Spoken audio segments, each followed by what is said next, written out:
नमस्कार, जय हिंद साथियों। स्वागत है आप सभी का आपके अपने यूट्यूब चैनल अमन स्टडी पॉइंट में। साथियों, इस वीडियो में यूपी टेट के प्रैक्टिस सेट में पर्यावरण के महत्वपूर्ण 30 प्रश्नों को देखेंगे और ये सभी प्रश्न आपके पिछले साल के पेपर में पूछे जा चुके हैं। तो प्रीवियस ईयर पेपर में 8 जनवरी 2020 को ये सभी प्रश्न आपके पूछे गए हैं और इसके पहले 8 जनवरी 2020 के सीडीपी और हिंदी के जो प्रश्न हैं हमारे चैनल पर अपलोड कर दिए गए हैं। आपने अभी तक नहीं देखा है तो हमारे चैनल के प्लेलिस्ट में जाकर उस वीडियो को देख लीजिएगा। चलिए शुरू करते हैं वीडियो को। और इसी तरह के वीडियो फ्री में देखने के लिए आप हमारे चैनल के साथ जुड़ जाइए। और अभी तक आपने वीडियो को लाइक और शेयर नहीं किया है तो वीडियो को लाइक और शेयर कर दीजिए। तो चलिए देखते हैं प्रश्न को। पहला प्रश्न है, निम्नलिखित में से किस प्रदेश में रेनडियर पाया जाता है? तो यह जो है एक प्रकार का जानवर है जिसमें नर और मादा दोनों के सींग होते हैं और यह जो है पाए जाते हैं टुंड्रा प्रदेश के। कहाँ पे? टुंड्रा प्रदेश में पाए जाते हैं। यहाँ पर राइट आंसर हो जाएगा ऑप्शन सी। अगला प्रश्न देखेंगे, निम्नलिखित में से कौन सा एक शीतोष्ण घास प्रदेश नहीं है? डाउन्स, प्रेरिस, पम्पास या फिर कंपास। तो यहाँ पर अगर बात करें कौन सा घास प्रदेश नहीं है, कंपास घास प्रदेश नहीं है, पम्पास, डाउन्स, प्रेयरिस ये जो है सभी घास के मैदान है। तो अगर यहाँ पर बात करें डाउन्स कहाँ पाया जाता है तो यह ऑस्ट्रेलिया में पाया जाता है। प्रेरिस पाया जाता है यूएसए यानी कनाडा में। और पम्पास की बात करें तो यह पाया जाता है अर्जेंटीना में। तो ये जो है प्रश्न है घास के मैदान से काफ़ी महत्वपूर्ण है। अगला प्रश्न देखेंगे, जनसंख्या के आकार के अनुसार बृहत्तम यानी सबसे बड़ा महाद्वीप कौन सा है? एशिया, अफ्रीका, यूरोप या फिर उत्तरी अमेरिका। तो इस प्रश्न का राइट आंसर जाएगा ऑप्शन ए के साथ। एशिया जो है आकार के अनुसार सबसे बड़ा, जनसंख्या के आकार के अनुसार सबसे बड़ा महाद्वीप है। अगला प्रश्न देखेंगे। इसके बाद अगर हम बात करें इसमें प्रतिशत संख्या की 59.69 है। इसको आप लोग याद रखेंगे, 59.6 और 9%। और पहले स्थान पर एशिया है, दूसरे स्थान पर अफ्रीका है, तीसरे स्थान पर है यूरोप, चौथे पर है उत्तरी अमेरिका। अगला प्रश्न देखेंगे, भारत में थारू जनजाति कहाँ निवास करती है? तो ये जो थारू निवास है, थारू जनजाति है, यह जो है उत्तराखंड में भी निवास करती है और भारत के सीमावर्ती तराई क्षेत्र में भी पाई जाती है। तो यह जो है उत्तर प्रदेश के तराई क्षेत्र में, यानी यहाँ पर ए और डी दोनों विकल्प सही है। तो इसमें से हम दोनों को लगा सकते हैं, दोनों विकल्प दे दिया गया है। अगला प्रश्न है, भिलाई इस्पात संयंत्र स्थित है छत्तीसगढ़ में, उड़ीसा में, मध्य प्रदेश में या फिर झारखंड में? तो भिलाई इस्पात जो संयंत्र स्थित है यह जो है छत्तीसगढ़ में स्थित है। राइट आंसर यहाँ पर ऑप्शन ए सही हो जाएगा। और यह जो है इसकी स्थापना जो है 1955 में की गई थी। 1955 में इसकी स्थापना की गई थी, इसको भी आप लोग याद रखेंगे। अगला प्रश्न देखेंगे, भारत में महिलाओं के लिए आरक्षण की व्यवस्था कहाँ है? मंत्रिमंडल में, पंचायती राज व्यवस्थाओं में, लोकसभा में या फिर विधानसभा में? तो महिलाओं को जो है पंचायती राज संस्थाओं में आरक्षण की व्यवस्था की गई है और इसमें जो है 33% आरक्षण प्रदान किया गया है महिलाओं को। किसके द्वारा? यह 73वें संविधान संशोधन के द्वारा, 73वां संविधान संशोधन के द्वारा यहाँ पर इसको जो है लागू कब किया गया था? इसको आप लोग याद रखेंगे, 24 अप्रैल 1993 को। 24 अप्रैल 1993 को इसे जो है लागू किया गया था संविधान के 73वें संशोधन के अनुसार। अगला प्रश्न है, किसी राज्य के राज्यपाल की नियुक्ति के लिए कम से कम क्या उम्र होनी चाहिए? 50 वर्ष, 30 वर्ष, 35 वर्ष या फिर 45 वर्ष? तो किसी भी राज्य के राज्यपाल की नियुक्ति के लिए उसकी उम्र 35 वर्ष होनी चाहिए। राइट आंसर यहाँ पर जाएगा ऑप्शन सी के साथ। अगला प्रश्न देखेंगे, सूची 1 और सूची 2 का मिलान करते हुए सही कूट को चुनिए। तो यहाँ पर सूची दी गई है, कूट को मिलान करना है। राज्य से राज्यपाल और नगर निगम होते हैं मेयर, नगर निगम से संबंधित होता है। पंचायत में सरपंच या मुखिया होते हैं। तो इस प्रकार मिलाएंगे, ग्राम पंचायत, राज्य, तो बी का जाएगा सी के साथ, तो बी के साथ सी यहाँ पर दोनों में देख सकते हैं। अगर बात करें ए का भारतीय संघ प्रधानमंत्री, तो ए का ए यहाँ पे है, ऑप्शन ए में है, यानी विकल्प ए हमारा यहाँ पर सही हो जाएगा। अगला प्रश्न देखेंगे, वीडियो को आप लोग कम से कम 2 बार देखते हैं तो आपको जो प्रश्न है आपके क्लियर हो जाएंगे। एक ही वीडियो को अगर 2 बार देखते हैं तो अच्छे से रिवाइज हो जाएगा। अनुच्छेद 356 का प्रथम आयोग कब और कहाँ हुआ था? जम्मू कश्मीर 1956, मध्य प्रदेश 1957, बिहार 1958 या फिर केरल 1959 में? तो अनुच्छेद 356 का प्रथम आयोग 1959 में केरल में हुआ था। राइट आंसर यहाँ पर जाएगा ऑप्शन डी के साथ। अगला प्रश्न देखेंगे, नगर निगम द्वारा कौन सा कर लगाया जा सकता है? चुंगी कर, मनोरंजन कर, गृह कर या फिर उपरोक्त सभी। तो नगर निगम के द्वारा जो है सभी ये कर लगाए जा सकते हैं। ऑप्शन बी यहाँ पर सही हो जाएगा। अगला प्रश्न है, सन 1853 में भारत की पहली यात्री ट्रेन चली थी। कलकत्ता से अलीमपुर के बीच, कलकत्ता से दमदम के बीच, बम्बई से पुणे के बीच या फिर बम्बई से थाड़े के बीच। तो सन 1853 में भारत की पहली यात्री ट्रेन चलाई गई थी बम्बई से थाड़े के बीच, और किसके द्वारा? अंग्रेजों के द्वारा चलाई गई थी। ऑप्शन डी यहाँ पर सही हो जाएगा। और उसमें 20 डब्बे थे, ये भी आप लोग याद रखेंगे। एशिया का सबसे बड़ा पशु मेला आयोजित होता है पुष्कर में, नासिक में, हरिद्वार में या फिर सोनपुर में। तो यहाँ पर जो है एशिया का सबसे बड़ा पशु मेला जो आयोजित होता है वह सोनपुर में आयोजित होता है।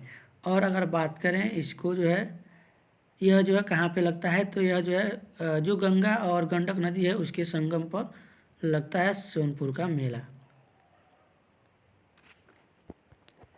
अगला प्रश्न है, राष्ट्रीय एकता परिषद की स्थापना कब हुई थी? 1971 में, 1981 में, 1951 में या फिर 1961 में। तो राष्ट्रीय एकता की परिषद की जो स्थापना हुई थी वह 1951 में हुई थी। 1951 नहीं, सॉरी, 1961 में हुई थी। यानी सभी यहाँ पर देखेंगे 61, 71, 51, 81 सीरियल से दिया गया है, थोड़ा सा कन्फ्यूजन हो सकता है। 1961 याद रखेंगे, राष्ट्रीय एकता परिषद की स्थापना। ऑप्शन डी यहाँ पर सही हो जाएगा। अगला प्रश्न देखेंगे, समता का अधिकार का उल्लेख संविधान के किन अनुच्छेदों में मिलता है? अनुच्छेद 23, 24, 25, 28, 19, 22 या फिर अनुच्छेद 14, 18। तो जो समता का अधिकार का उल्लेख है वह अनुच्छेद 14, 18 मिलता है। विकल्प यहाँ पर डी सही हो जाएगा। अगला प्रश्न देखेंगे, किस देश में लचीला संविधान लागू है? अमेरिका, यूनाइटेड किंगडम, भारत या फिर चीन। तो जो लचीला संविधान लागू है वो यूनाइटेड किंगडम में है। ऑप्शन बी यहाँ पर सही हो जाएगा। अगला प्रश्न देखेंगे, निम्न में से कौन सा अचल जीव का उदाहरण है? काइटन, इक्नस या फिर यूप्लेक्टेला या लिच। तो जो यूप्लेक्टेला है यह जो है अचल जीव का उदाहरण है। ऑप्शन सी यहाँ पर सही हो जाएगा। अगला प्रश्न देखेंगे, प्रोटीन अणुओं की इकाई है? अमीनो अम्ल, विटामिन, ग्लूकोज या फिर वसा अम्ल। तो जो अमीनो अम्ल है वह प्रोटीन अणुओं की इकाई है। राइट आंसर यहाँ पर जाएगा ऑप्शन ए के साथ। अगला प्रश्न देखेंगे, निम्न में से कौन सा अंगक पादप कोशिका में अनुपस्थित होता है? रिक्तिकाएँ, तारककाय, सेल्यूलोस कोशिका भित्ति या फिर लवक।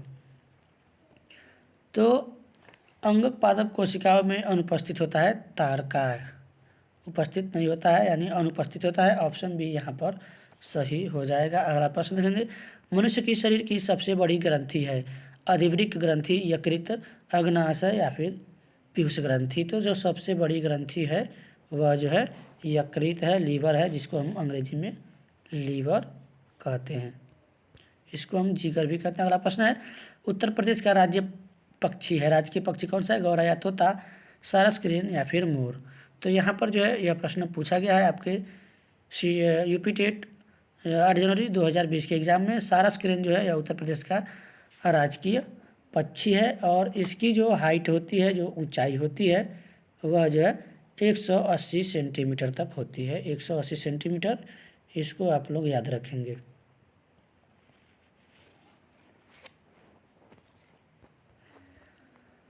अगला प्रश्न देखेंगे, पूर्वा किस अधिवास में शामिल है? रेखीय, नगरीय, अपखंडित या फिर ग्रामीण। तो जो पूर्वा है यह जो है ग्रामीण अधिवास में शामिल है। राइट आंसर यहाँ पर जाएगा ऑप्शन डी के साथ। अगला प्रश्न देखेंगे, कौन सा ज्वालामुखी पर्वत है? अपलेशियन, किलिमंजारो, अरावली या फिर यूराल। तो यहाँ पर ज्वालामुखी पर्वत कौन सा है पूछा गया है। इसमें जो है किलिमंजारो यह जो है ज्वालामुखी पर्वत है। राइट आंसर यहाँ पर जाएगा ऑप्शन बी के साथ। अगला प्रश्न है, एलिफेंटा द्वीप अवस्थित है? मुंबई तट, गंगा डेल्टा, कच्छ तट या फिर गोवा तट। तो जो एलिफेंटा द्वीप अवस्थित है वह मुंबई तट पर स्थित है। राइट आंसर यहाँ पर जाएगा ऑप्शन ए के साथ। अगला प्रश्न देखेंगे, मानसूनी वन पाए जाते हैं जहाँ वर्षा होती है? 50 से 150, 70 से 100, 70 से 200 सेंटीमीटर या फिर 150 से 200 सेंटीमीटर।